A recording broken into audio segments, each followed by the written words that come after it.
Dimanche 10 novembre 2024. Merci de nous suivre. Il est 13h, c'est parti pour la première édition de la mi-journée dont voici les grandes lignes. À la une de l'actualité, mystère autour du décès de Mamadou Moustapha Ba.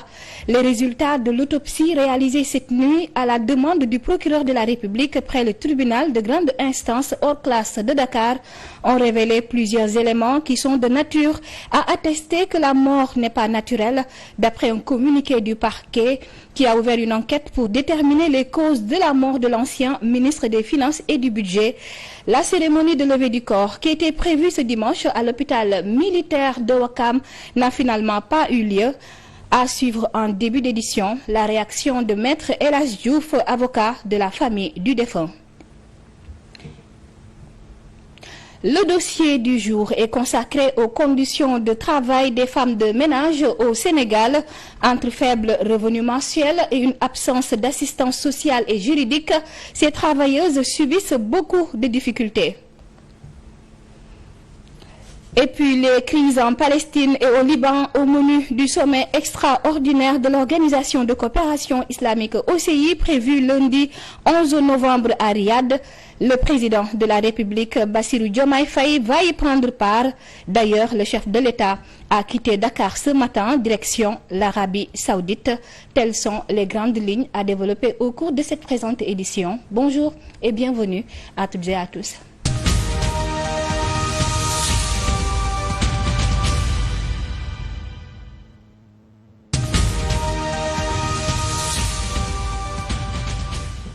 Décès de Mamadou Moustapha Ba.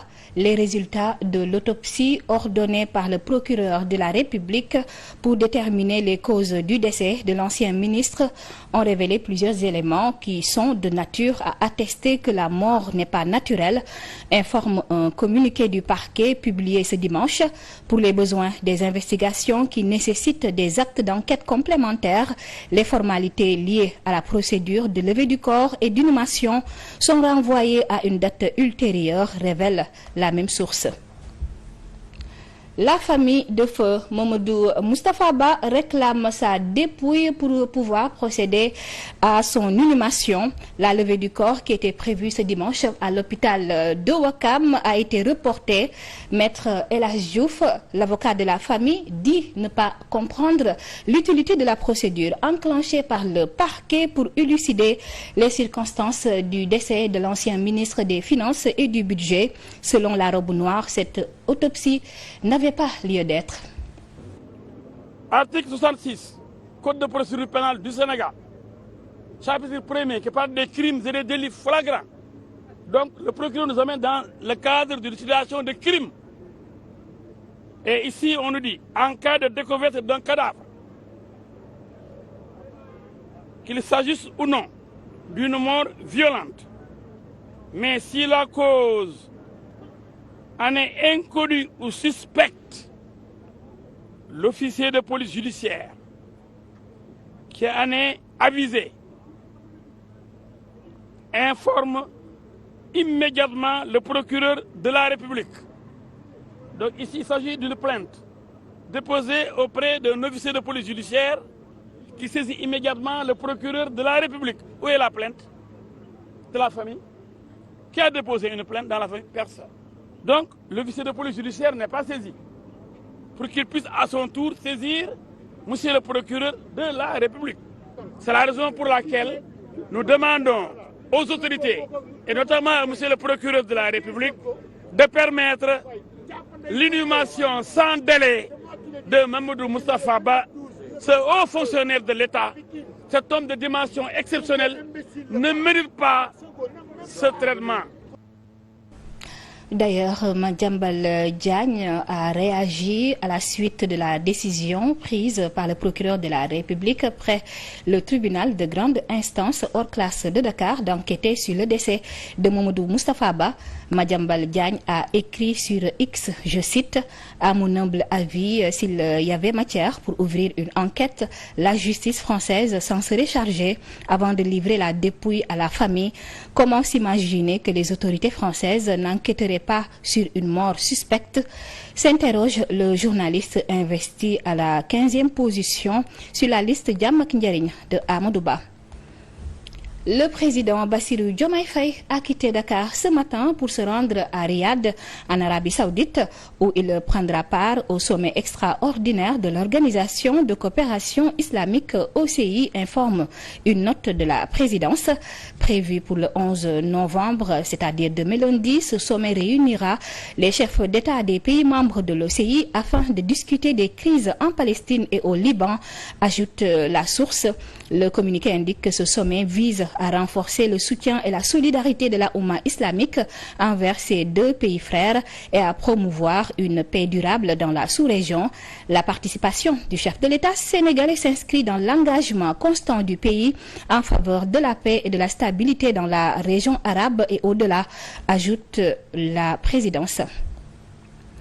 Et puis, élection législative du 17 novembre prochain, le mouvement Benno Bokk Sénégal, un allié du parti PASTEF, invite tous les candidats à la retenue pour une fin de campagne sans violence et un scrutin apaisé.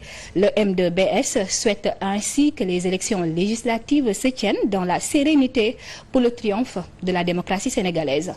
L'élément n'est pas disponible, nous y reviendrons peut-être avant la fin de cette édition. Et puis le PASTEF, à travers le mouvement des Doomu Dara patriotes, maintient sa position sur la loi criminalisant l'homosexualité en marge du symposium tenu ce samedi, axé sur le programme Sénégal 2050. Le MODAP affirme que les députés de PASTEF mèneront le combat une fois à l'Assemblée nationale. Pendant que la campagne électorale bat son plein avec les rassemblements populaires, le mouvement des Doomu Dara patriotes du parti PASTEF, lui, fait le choix de tenir un symposium dans lequel l'agenda national de transformation Sénégal 2050 était soumis à la réflexion des Doomu Dara et des sommités intellectuelles des universités. Alors cette jonction sera un level très important pour convaincre les plus sceptiques en leur expliquant de manière très claire la définition de la politique du Sénégal d'ici 2050. Donc notre cible, c'est les sommités intellectuelles, ce sont les Sénégalais lambda, ce sont ceux qui ne fréquentent pas les meetings populaires. Une occasion pour le MODAP de déconstruire l'idée selon laquelle ce nouveau régime serait anticonfrérique. Ici dans la salle, nous avons l'imam Geladjuka, il dirige le mouvement Al-Falah. Derrière moi, vous savez, il y a Serigne Khadim Mbacké, Serigne Amdi Mbacké, il y a Serigne Baye Serigne Niang. Tout à l'heure, il y avait Bachir Ndiaye qui vient de la grande famille de Tivaouane. Ça, c'était la diabolisation. Mais en réalité, la plus grande densité de familles religieuses au Sénégal se trouve dans le MODAP et naturellement dans le PASTEF. Le brûlant sujet relatif à la criminalisation de l'homosexualité, récemment soulevé par l'opposition, s'est également invité au débat. Mais le MODAP réitère la position de PASTEF et de son leader sur la question. Un grand événement a été organisé il y a de cela quelques années. Le seul leader politique qui a été de la partie et qui a pris une position sans équivoque était le président Ousmane Sonko. Donc cela explique à suffisance que quand il pouvait le faire à ce moment-là très difficile, quand il aura une majorité écrasante, ça ne sera plus un problème pour lui. Une fois à l'Assemblée nationale, les députés investis par MODAP comptent mener une bataille farouche contre tout ce qui va à l'encontre de nos valeurs. Kayor Cissé, nous restons sur cette brèche. Le collectif And Samm Jikko Yi a adressé un mémorandum à l'ensemble des listes retenues pour les élections législatives du 17 novembre prochain. Une lettre d'engagement portant sur 8 points, dont la criminalisation de l'homosexualité et le retour de la peine de mort au Sénégal. C'est un compte-rendu signé Mamadou Kanté et Tamsir Kandji.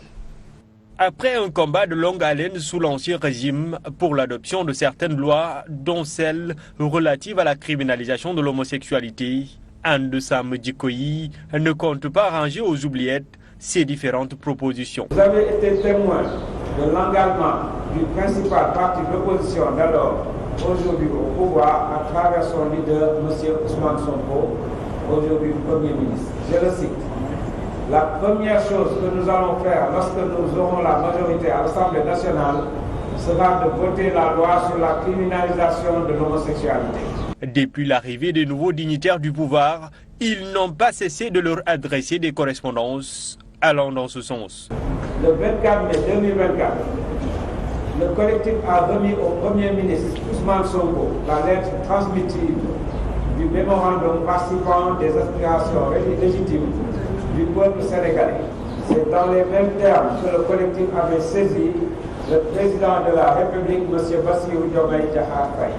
Conscients de la séparation des pouvoirs, ils attendent de pied ferme l'élection des 165 nouveaux députés de la 15e législature. Mais avant cela, ils ont adressé aux candidats un mémorandum portant sur 8 points. L'adoption sans délai et sans réserve de la proposition de loi portant criminalisation de l'homosexualité au Sénégal. La suppression des 74 articles contradictoires au Coran et à la Sunna prophétique sur le code de la famille. Enfin, 8e point, ensemble du plaide pour le retour de la peine de mort. Quelle que soit l'issue des législatives anticipées du 17 novembre prochain, Andesam Djikoyi est catégorique sur ses revendications et tient à la préservation des bonnes valeurs. Le collectif rappelle par ailleurs qu'il ne compte pas servir d'instrument à aucun bord politique. Comme vous le savez, la campagne électorale se poursuit sur l'étendue du territoire national. La tête de liste nationale de la coalition Pôle Alternatif Troisième Voie, Kiraay ak Natangué, Biram Mangara, était à Louga pour rencontrer les agents du secteur culturel. Sur place, il a proposé la création d'une industrie culturelle pour créer des emplois et redynamiser l'économie de la région. C'est un compte-rendu signé Gora Mbodj. On me signale que l'élément n'est pas disponible. Nous y reviendrons lors de nos prochaines éditions. Et nous en venons au dossier du jour consacré aux conditions de travail des femmes de ménage au Sénégal. Les domestiques rencontrent d'innombrables difficultés comme le revenu mensuel qui sont assez faibles, une absence d'assistance sociale et juridique, entre autres. L'écrasante majorité est issue du monde rural. Le Centre de recherche et d'action sur les droits économiques, sociaux et culturels est en train de mettre en œuvre un projet d'appui stratégique des travailleuses domestiques. L'objectif est de revaloriser les statuts de ces travailleuses. C'est un dossier signé Omar Thiam et Papa Femmes de ménage, babysitter, concierge à domicile, nettoyeur entre autres. Ils ont en commun d'être commis pour une tâche spécifique dans une maison ou autour. Un travail énergivore et presque pas du tout payé. Il y a moins de 2% des travailleuses domestiques qui ont accès à l'éducation à un niveau supérieur. Donc la plupart de ces travailleuses domestiques ont un faible niveau d'éducation. Ce qui est aussi alarmant, c'est le niveau extrêmement faible de la rémunération. Pour 85% au moins des travailleuses domestiques. Une activité non structurée, laissant libre cours à toute forme de violence, souvent physique. Il est temps qu'on mette les centres d'écoute et d'accueil concernant la formation des domestiques.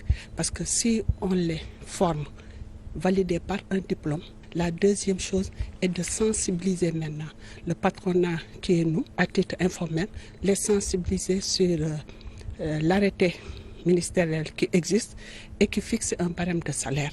50 à 90% selon les pays, les travailleuses domestiques, par exemple, subissent des violences basées sur le genre, que ce soit des violences morales ou des violences physiques. En plus d'une absence totale de couverture médicale ou d'assistance juridique, des politiques publiques bien définies s'imposent. Vous voyez une jeune femme qui vient du Sine, du Saloum, du Bawol ou des régions de la Casamance ou du Nord qui arrive à Dakar sans bourse. Et donc obligé souvent d'accepter à ces heures creuses ou les week-ends de faire un travail de maison et d'être payé dans des situations difficiles. Donc je crois que pour éradiquer le phénomène, il faut qu'il y ait plus de démocratie, de justice, d'équité dans le monde, mais en attendant au moins qu'on puisse avoir des instruments qui peuvent permettre à ce que ceux qui sont dans l'obligation ou dans le besoin de s'adonner à telles activités puissent être protégés et avoir même une couverture sanitaire. Selon une étude à 2 phases menée par CRADES et Frontières sénégalaises. Et nous avons également tiré des leçons de ces 2 premières phases. Donc une 3e phase est une nécessité et ce serait vraiment important pour l'ensemble des acteurs, des parties prenantes, et ça va nous permettre de renforcer notre collaboration, mais aussi la synergie en Afrique de l'Ouest pour pouvoir aller vers un plaidoyer commun. Dans pratiquement toute l'Afrique de l'Ouest, les domestiques dans les maisons proviennent du monde rural et subissent souvent des conditions de vie très difficiles, avec des salaires minables et sans avenir, ce qu'on appelle globalement un travail non décent. Pour inverser la tendance, la convention collective 189 de l'OIT s'impose. Dans la plupart des pays, on n'a pas de convention collective entre l'employeur et les travailleurs domestiques. Ça aussi, c'est une préoccupation. Le niveau aussi d'intervention des inspections du travail est particulièrement faible. Ça aussi, les données ont montré qu'en réalité, la situation n'a pas changé. Mais le plus préoccupant aussi, c'est que la plupart des pays n'ont pas de législation spécifique visant à protéger les travailleuses domestiques. Ce qu'on a, c'est des arrêtés et des décrets, la plupart du temps qui peinent à être appliqués et souvent qui sont même désuètes et qui sont en déphasage par rapport à la réalité actuelle. Selon la moyenne sous-régionale, le salaire de ces travailleurs domestiques tourne autour de 27 200 francs CFA. Une somme jugée trop peu, mais il s'y attelle en raison de la conjoncture économique ou de la situation dans laquelle l'intéressé se trouve. Et pour le reste de l'actualité, pour aider les populations à mieux comprendre le sens du soufisme, Imam Ndagassar a écrit un livre intitulé « Le voyage soufi ». Lors de la cérémonie de dédicace, l'auteur a expliqué la teneur spirituelle de son ouvrage, compte rendu signé Momar Cissé et Omar Meng. Un livre qui essaie d'apporter des réponses spirituelles à toutes les questions que tout le monde peut se poser.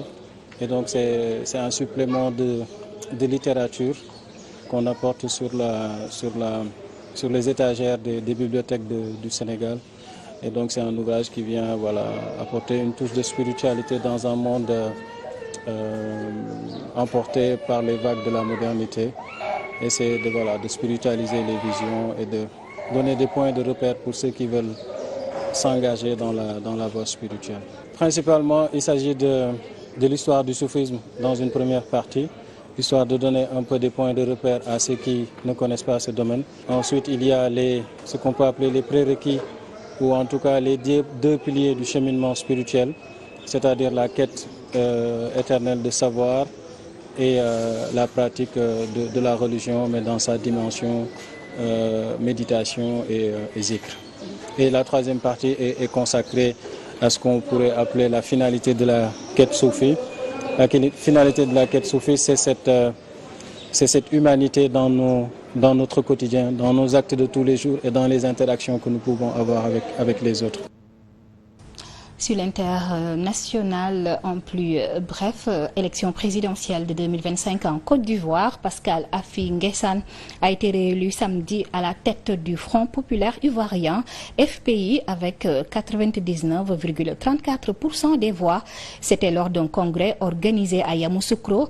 Pascal Affi N'Guessan, pour rappel, ancien Premier ministre de 2000 à 2003, sous le président Laurent Gbagbo et candidat à la présidentielle de 2015, s'était opposé au 3e mandat brigué par l'actuel président Alassane Ouattara en 2020. Alassane Ouattara n'a pas encore annoncé s'il briguerait un 4e mandat ou non. Et puis au Mexique, 10 personnes ont été tuées dans l'attaque d'un bar par 4 individus armés ce samedi soir à Querétaro, dans le centre du Mexique, a indiqué le responsable de sécurité de cette ville, généralement épargnée par la narcoviolence. 4 personnes armées sont arrivées avec des armes de longue portée à bord d'une camionnette, a indiqué le responsable de la sécurité publique de Querétaro dans une vidéo postée sur X. Et puis au moins 20 personnes ont été tuées ce dimanche dans une frappe israélienne ayant visé une localité chiite située dans une région majoritairement chrétienne au nord de Beyrouth, a indiqué le ministère libanais de la Santé. Le raid a visé Al-Mat dans la région de Jubel.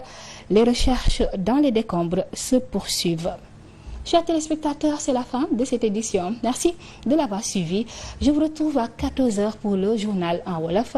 Bon après-midi, en compagnie des programmes de votre chaîne de télévision 7TV.